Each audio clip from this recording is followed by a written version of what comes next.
Hey guys, this is a recorded lecture to make up for the class that we missed due to that uh, wicked little ice storm. Um, and so that's part of the email that I sent you this morning. This will be available on YouTube as soon as I get it recorded. And so professional organizations help to steer the it's kind of like guidance and guardrails for employment, for the career, for what we can and can't do, what's appropriate for radiologic technologists to take ownership of, and what's not appropriate, and also policy guidance regarding, most specifically, safe handling of radiation and radioactive sources.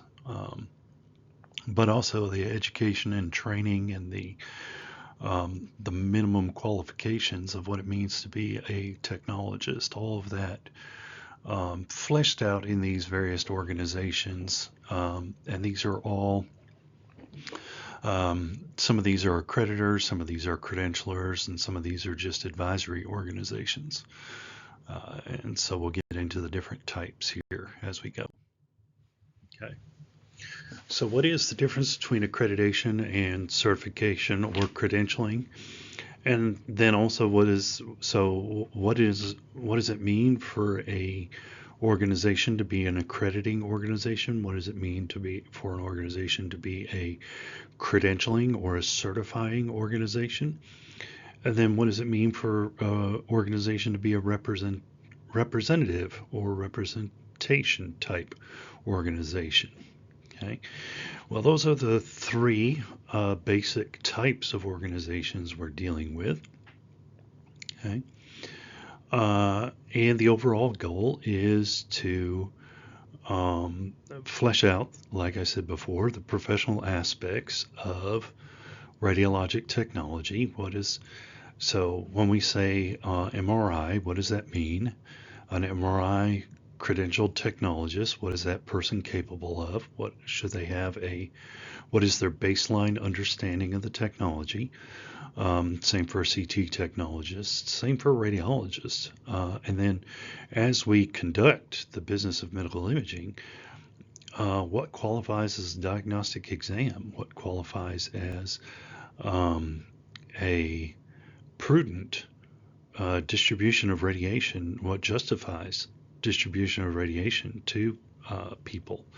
And what's the guidance regarding radiation and radiation protection with our patient populations, but also with um, the, the actual performers of the job, the radiologic technologists? What is guidance and best practices to keep dose low to the um, operators of the technology using ionizing radiation to create images of the body?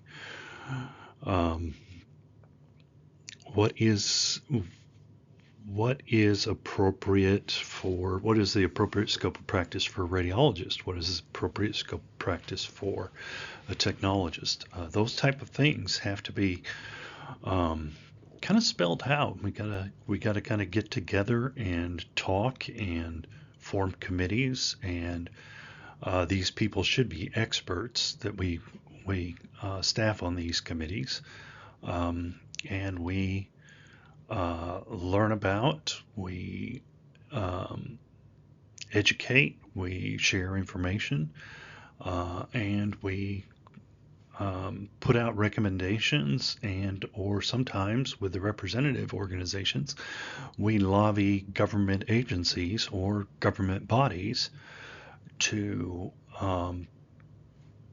promote various pieces of legislation that protect the um, professional aspects and protect the field of radiologic technology. So, because not every layperson on the street should be able to come in and, oh yeah, we hire you and you can take x-rays. No, it should be like it is, where you have to prove that you are a competent individual in the operation of this very specialized and technical equipment. And so that's where these bodies take take place and do the work that they're doing is making sure that it's not just a fly-by-night type industry, that we actually have rules and minimum standards for performance and understanding, and we also have protections on the legal side to make sure that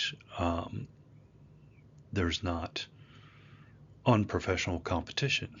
All right, we don't need the nail salon to build an x-ray machine in the back and start, well, we can get you an x-ray. In addition to doing your nails, you can get a wrist x-ray here. And what's to stop that? Well, what's to stop that is the credential, the certification, the accreditation, that type of stuff. So, right. So there's accrediting organizations and institutions.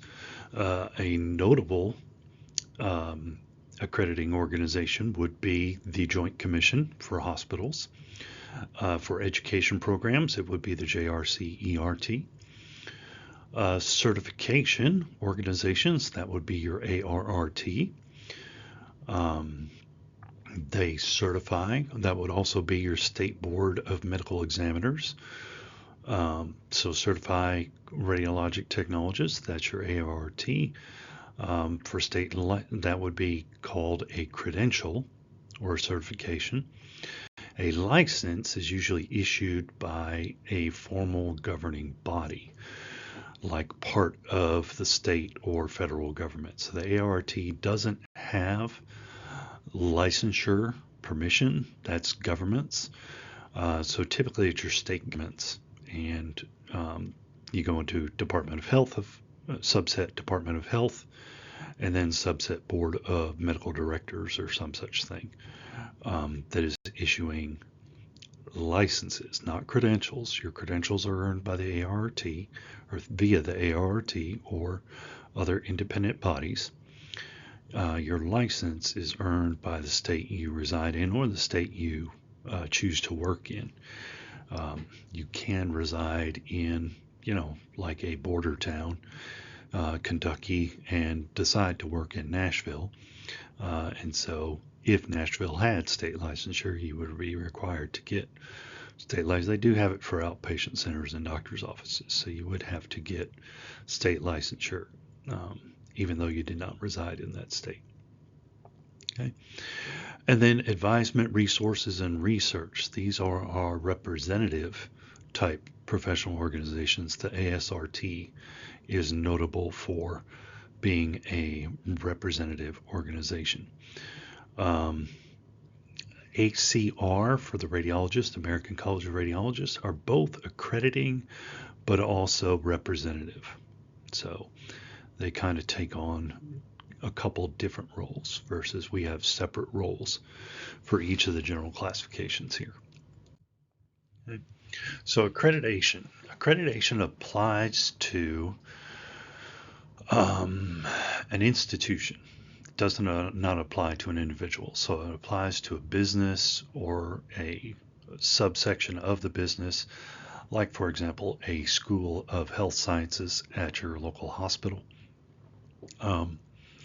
And it is a process to ensure high quality operations and offerings.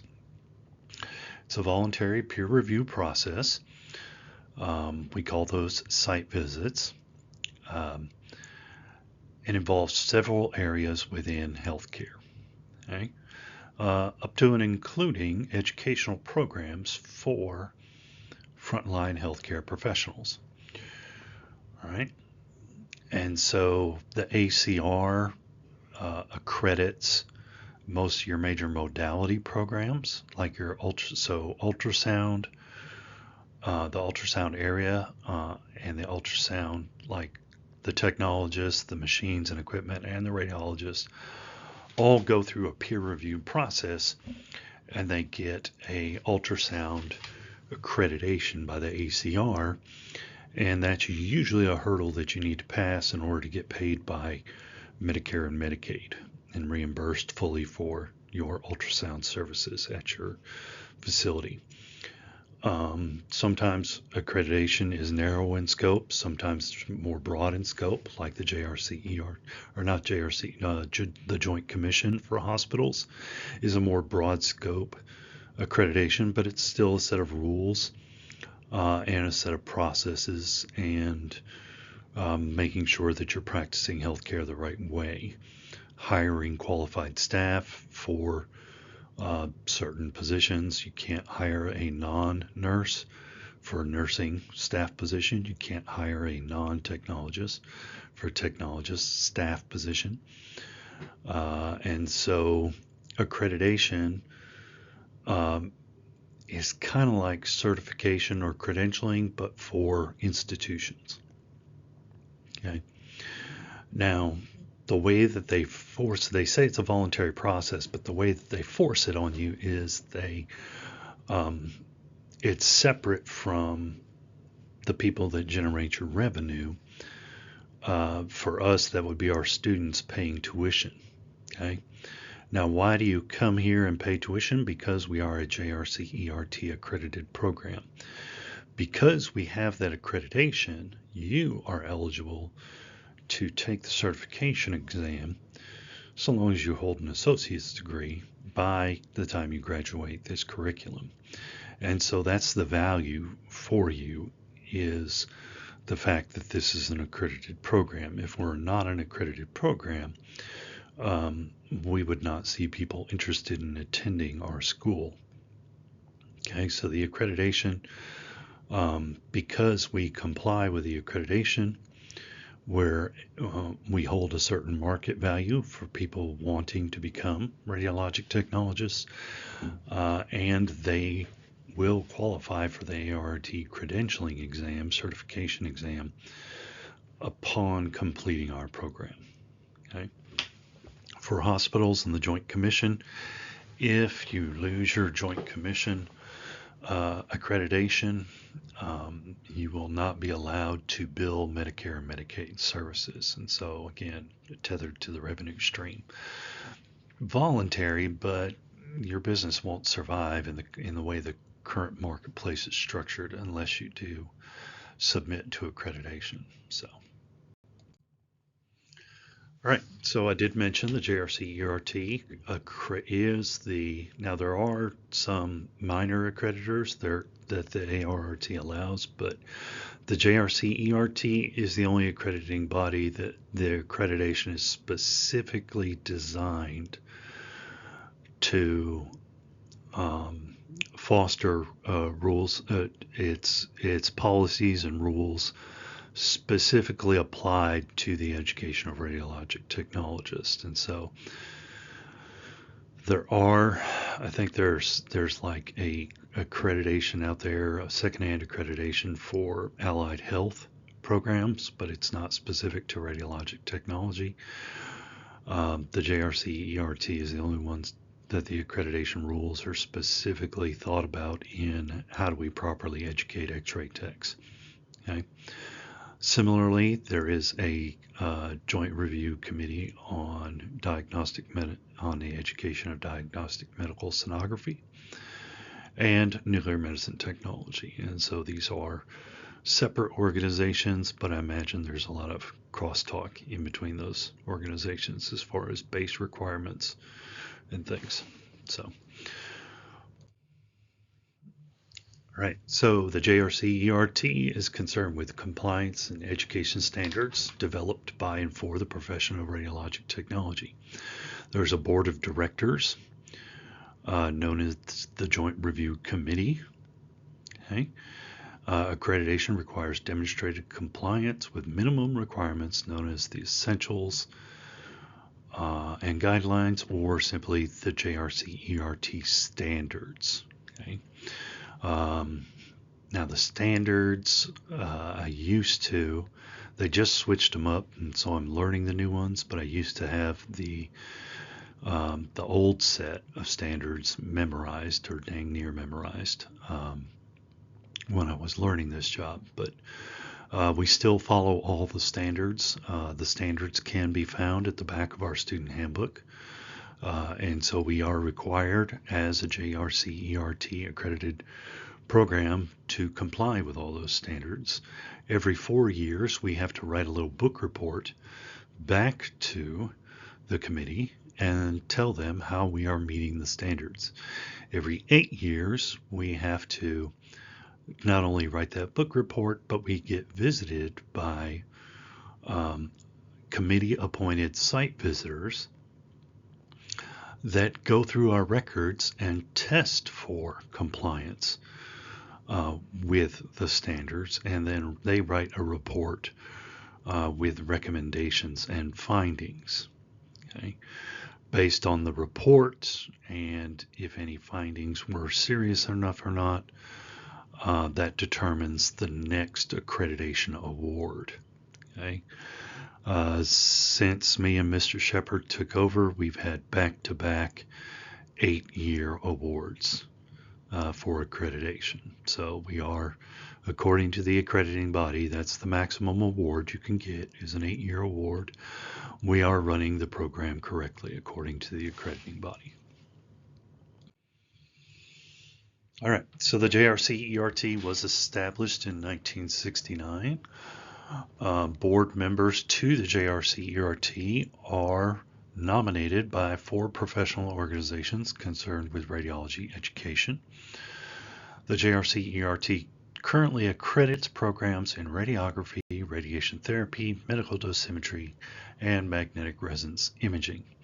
I imagine accreditation for CT might be coming soon. JRC DMS, they were established in 1979, sponsored by 9 organizations, accredits approximately 170 institutions in the education of medical sonography.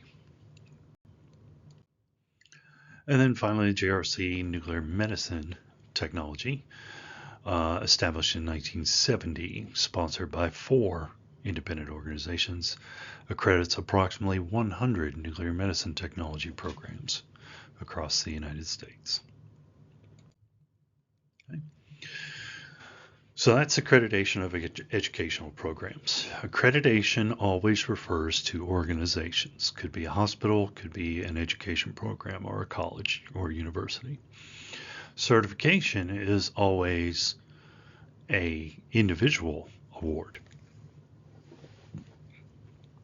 And so it is a person or an actor, if you will, an agent in the field of radiologic technology or nuclear medicine or MRI or ultrasound or so on and so forth.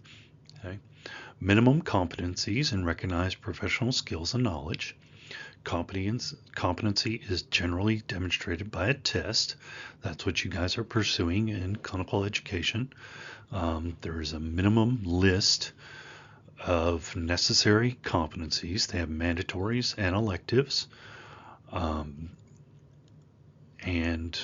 That is the list that you are chasing. I have shared that list with you already.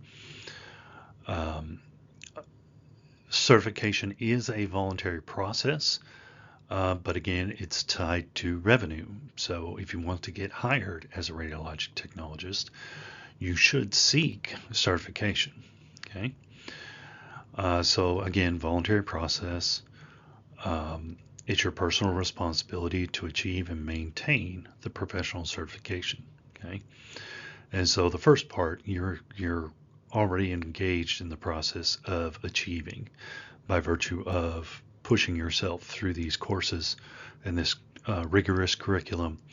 You are on the pathway to achieving certification by getting competencies and clinics and demonstrating that you can provide competent care to real live human beings in the performance of X-ray examinations.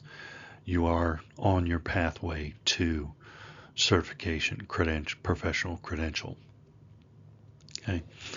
And so getting hired is largely dependent upon, you can get hired as in a student technologist role, but you won't get the same pay rate as credentialed technologists, and you'll probably not be considered a permanent hire until you are fully credentialed in the modality you are employed for. Okay? If you want a pay increase or you want to move out of plain medical x-ray and into other areas, you will seek post-primary credentials in those other modalities to advance your career, each with their own minimum competencies and requirements before you sit for those exams. All right, so these are the latest and greatest. These are the certifications you can earn through either the ARRT or other similar accrediting bodies or credentialing bodies, excuse me. So radiography, nuclear medicine technology, radiation therapy technology, general sonography, vascular sonography, and breast sonography, CT, MRI, cardiovascular interventional technology, cardiac interventional technology, vascular interventional technology, quality management, bone densitometry, and then RA, radiologist assistant. Okay, and so what every student wants to know is who gets paid the most. It's the ultrasound techs, the MR techs, and the interventional suite techs.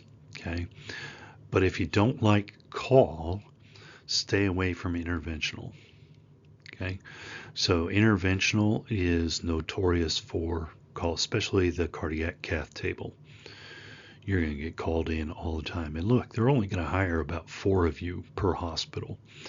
And so who's getting called in? All of y'all are getting called in each and every time. Okay, so if an emergency heart cath is necessary, patient's in cardiac arrest, comes in at 2 in the morning, and a heart cath and a stent will save him and get him out of trouble, save his life, you're getting called in at 2 in the morning. So yeah, you get paid a lot. That's because they're paying you boatloads of call money, okay, in addition to your regular work hours. So yeah, it takes a certain mindset to be an interventional technologist, and you have to understand you will be working, you'll be putting in between 60 and 80 hours a week on the regular. Okay, unless you get like a travel contract where it's a set amount of hours in the contract. If you're hired by a hospital, you'll be put on the call rotation, and easily it'll be 60 hours a week. Okay, ultrasound techs, you'll also be worn out with a lot of on-call hours in ultrasound, again, unless you get the travel contract. MRI, yeah, we don't have stat MRI. We don't have on-call MRI. Maybe the bigger hospitals do have round-the-clock MRI and on-call MRI, but MRI still gets you the high pay rate, but not aggressive with the on-call hours. And so that's probably the sweet spot as far as the high-paying positions go. Okay, CT is CT seems cool, but they have proportional on-call hours. We never close the CT department, so the on-call isn't as egregious because we staff CT 7 days a week, 24 hours a day now. But the patient volumes are going to be high, and you're probably not going to get paid, as it's basically viewed as a glorified x-ray tech. And so you're not going to get paid ultrasound money. You're not going to get paid MRI money in CT. You're going to get paid more than a plain x-ray tech, but it's still not ultrasound and MR money. So, okay. Certification. Certified professionals are listed in the National Registry as proof of achievement. And that's an open database. You can go verify credentials, ARRT, Google search, and you can search by anyone's name and see if their credentials are in good standing. Now you can also, when you do get registered, you could opt for the privacy option and keep your name off the list. But the whole point of being certified and credentialed is so that the employers can look you up and make fast decisions about whether or not you get hired. So, I mean, the privacy option is there, but I mean, it just doesn't make sense. I mean, you want to get hired, it's going to be a pain. If you opt for privacy, your employer's just going to ask you for the proof anyway. So before they let you start, so you might as well leave it public. So, all right. So popular certification agencies in medical imaging: ARDMS, ART, and the MMTCB. Okay, and you can see each of those when they were founded. And so these are the credentialing bodies, not accrediting bodies, for individuals that are wanting to certify in these specialties. And the ART has CT and CT. I'm not sure if they have Nuke Med. I think they've left that to. No, they have CT and MR and radiation therapy certifications as well as manufacturing. Okay. State licensing is different than credentialing or certification bodies because state licensing, while they both have probably codes of ethics and things, state licensing usually involves an additional fee paid annually to the state. So some states have an additional exam in addition to your ART exam. All of them have a fee for the state license. Some of them, like Tennessee, only have a state license in certain conditions, like outpatient centers and doctor's offices. Okay, so hospital radiologic technologists do not need to seek the state license at this time. Okay. ART credentials are often a prerequisite for state licensure, as they typically word that as an X-ray operator. Professional societies. Okay. So professional societies are more focused on this is what it means. This is what diagnostic imaging means. This is what radiologic technology is. This is proper education for. These are the ideas that we think a technologist ought to know. And these are typically research and education, but it's all recommendation. Okay. And they also provide service. They do. They also lobby state and federal level governments, sometimes local governments. Most cities and towns don't get involved. They leave it to the states and the federal government. But so lobbying efforts on behalf of imaging professionals happens with the ASRT. And so the ASRT promotes certification and credentialing and licensure, and but also promotes educational standards for these types of activities and cultivating new professionals. Okay? They do research projects about the industry, the workplace. They do position statements on best practices in medical imaging. A lot of talk about shielding standards in the current timeline. They also give scholarships, guys. So now the reason we didn't tell you this on day one is because you weren't qualified for the scholarship on day one, but you can apply. I think over this summer you can start applying. Go to asrt.org and look for educational scholarships. You will need a letter probably from the program director, Craig Shepard. You'll need to fill out a form online, and you'll probably have to submit official transcripts to the ASRT, but they can help with probably your final tuition installment and maybe offset the cost of your senior textbooks if you are awarded a scholarship. So I would encourage you to pursue that avenue if you're in need.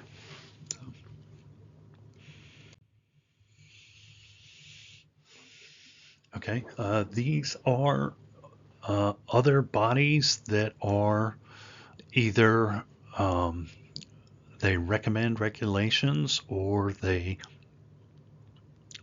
certify and credential in addition to primary credentials.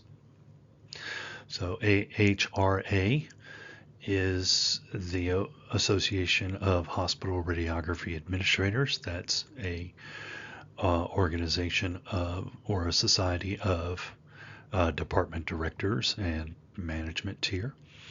ASRT, we've already mentioned. AEIRS, is the Association of Educators and Instructors of Radiologic Sciences. Okay. I'm not familiar with a lot of the other ones there. AMA, of course, is the American Medical Association. AAPM on the right-hand side now is the American Association of Physicists in Medicine. ACR, of course, is the American College of Radiology. That's a society of radiologists.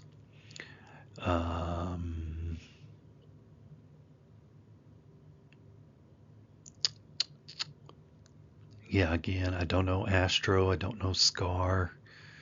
It's a hell of a name for a professional organization, SCAR. Okay. But yeah, there's a lot of other organizations.